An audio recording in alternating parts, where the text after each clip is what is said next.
Dear friends, the Fat Controller's engines are now quite famous. They've been on the wireless and had many other adventures, but he had another plan too for his engines, and this book will tell you what it was.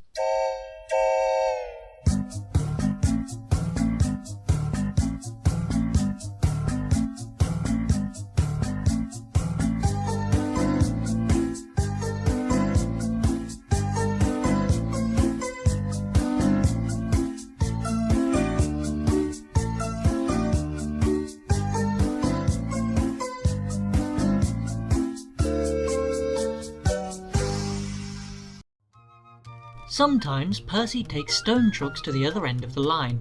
There he meets engines from the other railway. One day, Henry wanted to rest in the shed, but Percy was talking to some tank engines. It was raining hard. Water swelled into my boiler. I couldn't see where I was going, but I struggled on. Ooh, Percy, you are brave. Well, said Percy modestly, it wasn't anything really. Water's nothing to an engine with determination. Tell us more, Percy, said the engines. What are you engines doing here? Hissed Henry. This shed is for the Fat Controller's engines. Go away. Silly things, Henry snorted. They're not silly. Percy had been enjoying himself. He was cross because Henry had sent them away. They are silly, and so are you. Water's nothing to an engine with determination. Ha! Anyway, said cheeky Percy, I'm not afraid of water. I like it. He ran away, singing, Once an engine attached to a train was afraid of a few drops of rain. Percy arrived home feeling pleased with himself. Silly old Henry, he chuckled. Thomas was looking at a board on the quay. It said, Danger. We mustn't go past it, he said. That's orders. Why? Danger means falling down something, said Thomas. I went past danger once and fell down a mine. Percy looked beyond the board. I can't see a mine, he said. He didn't know that the foundations of the quay had sunk and that the rails now sloped downward into the sea. Stupid board, said Percy. For days and days he tried to sidle past it, but his driver stopped him every time. No, you don't, he would say. Then Percy made a plan. One day at the top station he whispered to the trucks, Will you give me a bump when we get to the quay? The trucks were surprised. They'd never been asked to bump an engine before. They giggled and chattered about it the whole way down. Whoa, Percy, whoa, said his driver, and Percy checked obediently at the distant signal. Driver doesn't know my plan, he chuckled. On, laughed the trucks. Percy thought they were helping. I'll pretend to stop at the station, but the trucks will push me past the board, then I'll make them stop. I can do that whenever I like. If Percy hadn't been so conceited, he never would have been so silly. Every wise engine knows that you cannot trust trucks. They reached the station and Percy's brakes groaned. That was the signal for the trucks. Go on! They yelled and surged forward together. They gave Percy a fearful bump and knocked his driver and fireman off the footplate. How? Said Percy, sliding past the board. The day was misty, the rails were slippery, his wheels wouldn't grip. Percy was frantic. That's enough, he hissed, but it was too late. Once on the slope, he tobogganed helplessly down, crashed through the buffers and slithered into the sea. You are a very disobedient engine. Percy knew that voice. He groaned. The foreman borrowed a small boat and rowed the Fat Controller round. Please, sir, get me out, sir. I'm truly sorry, sir. No, Percy, we cannot do that till high tide. I hope it will teach you to obey orders. Yes, sir. Percy shivered miserably. He was cold. Fish were playing hide and seek through his wheels. The tide rose higher and higher. He was feeling his position more and more deeply every minute.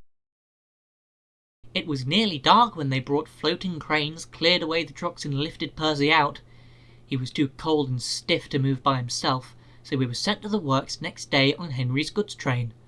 Well, well, well, chuckled Henry. Did you like the water? No. I am surprised. You need more determination, Percy. Water's nothing to an engine with determination, you know. Perhaps you will like it better next time.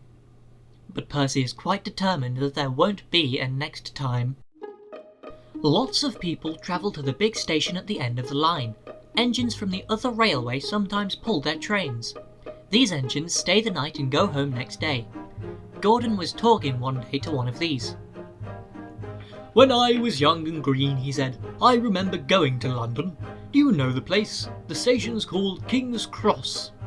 "King's Cross," snorted the engine. "London's Euston. Everybody knows that." "Rubbish," said Duck. "London's Paddington. I know. I worked there." They argued till they went to sleep. They argued when they woke up. They were still arguing when the other engine went away. "Stupid thing," said Gordon crossly. "I've no patience." "Stupid yourself," said Duck. "London's Paddington. Paddington, you hear?" "Stop arguing," James broke in. "You make me tired. You both agreed about something anyway." "What's that?" "London's not Euston," laughed James. "Now shut up." Gordon rolled away, still grumbling. "I'm sure it's King's Cross. I'll go and prove it." But that was easier said than done. London lay beyond the big station at the other end of the line. Gordon had to stop there. Another engine then took his train. "If I didn't stop," he thought, "I could go to London." One day he ran right through the station. Another time he tried to start before the fireman could uncouple the coaches. He tried all sorts of tricks, but it was no good. His driver checked him every time. "Oh dear," he thought sadly, "I'll never get there." One day he pulled the express to the station as usual. His fireman uncoupled the coaches and he ran onto his siding to wait till it was time to go home. The coaches waited and waited at the platform, but their engine didn't come. A porter ran across and spoke to Gordon's driver. "The inspector's on the platform, he wants to see you." The driver climbed down from the cab and walked over to the station. He came back in a few minutes, looking excited. "Hello," said the fireman, "what's happened?" "The engine for the express turned over when it was coming out of the yard. Nothing else can come in or out. They want us to take the train to London. I said we would if the Fat Controller agreed. They telephoned and he said we could do it. How's that?" "Fine," said the fireman. "We'll show them what the Fat Controller's engines can do." "Come on," said Gordon. "Let's go." He rolled quickly over the crossings and backed onto the train. It was only a few minutes before the guard blew his whistle, but Gordon thought it was ages. Come on," he puffed to the coaches. Come on, come on, come on, come on, come on, come on, come on, come on, come on, come on, come on. "We're going to town, we're going to town," sang the coaches, slowly at first, then faster and faster. Gordon found that London was a long way away. "Never mind," he said. "I like a good long run to stretch my wheels."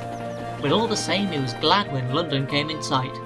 The Fat Controller came into his office next morning. He looked at the letters on his desk.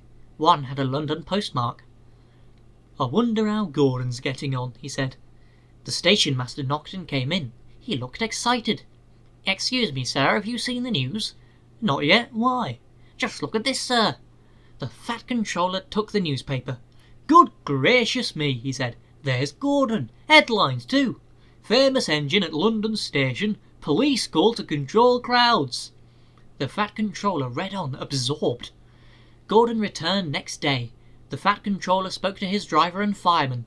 "I see you had a good welcome in London." "We certainly did, sir. We signed autographs till our arms ached, and Gordon had his photograph taken from so many directions at once that he didn't know which way to look." "Good," smiled the Fat Controller. "I expect he enjoyed himself. Didn't you, Gordon?" "No, sir, I didn't." "Why ever not?" "London's all wrong," answered Gordon sadly. "They've changed it. It isn't King's Cross anymore. It's St. Pancras." The Fat Controller gave Gordon a rest when he came back from London. He told James to do his work. James got very conceited about it.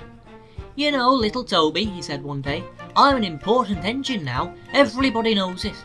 They come in crowds to see me flash by. The heaviest train makes no difference. I'm as regular as clockwork. They all set their watches by me. Never late, always on time, that's me." "Says you," replied Toby cheekily. Toby was out on the main line. The Fat Controller had sent him to the works. His parts were warm. They clanked as he trundled along. He was enjoying his journey. He was a little engine and his tank didn't hold much water, so he often had to stop for a drink. He had small wheels too and he couldn't go fast. "Never mind," he thought, "the signalmen all know me. They'll give me plenty of time." But a new signalman had come to one of the stations. Toby had wanted to take Henrietta, but the Fat Controller had said, "No, what would the passengers do without her?" He wondered if Henrietta was lonely. Percy had promised to look after her, but Toby couldn't help worrying. "Percy doesn't understand her like I do," he said. He felt thirsty and tired. He had come a long way.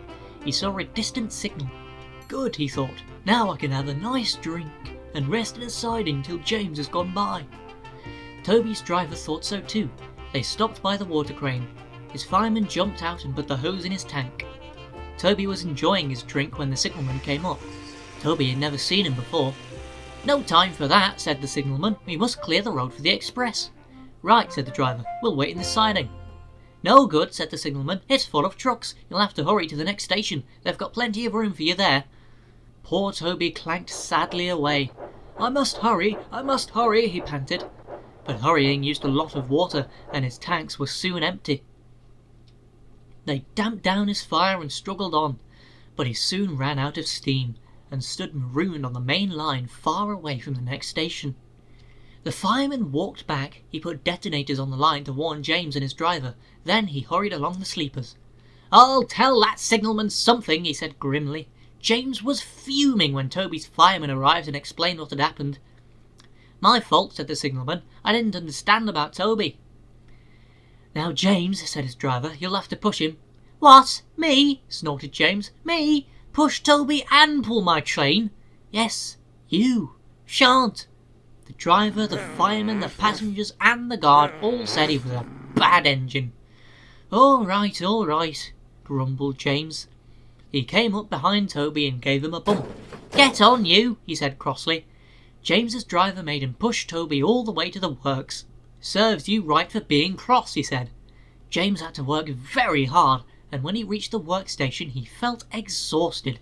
Some little boys ran along to the platform. "Coo," said one. "The express is late. A double-header too.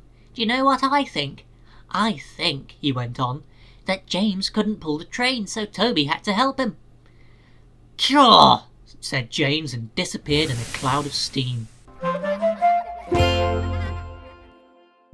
One evening, Thomas brought his last train to the junction. He went for a drink. "I'm going to the big station," he said to Percy and Toby. "So are we," they answered. "Do you know," Percy went on, "I think something's up." Toby looked at the sky. "Where?" "Down here, silly," laughed Thomas. "How," asked Toby reasonably, "can something be up when it's down?" "Look," said Thomas excitedly. "Look!" 7 engines from the other railway were coming along the line. "Hello, Ginty," whistled Percy. "Hello, Pug." "They're friends of mine," he explained.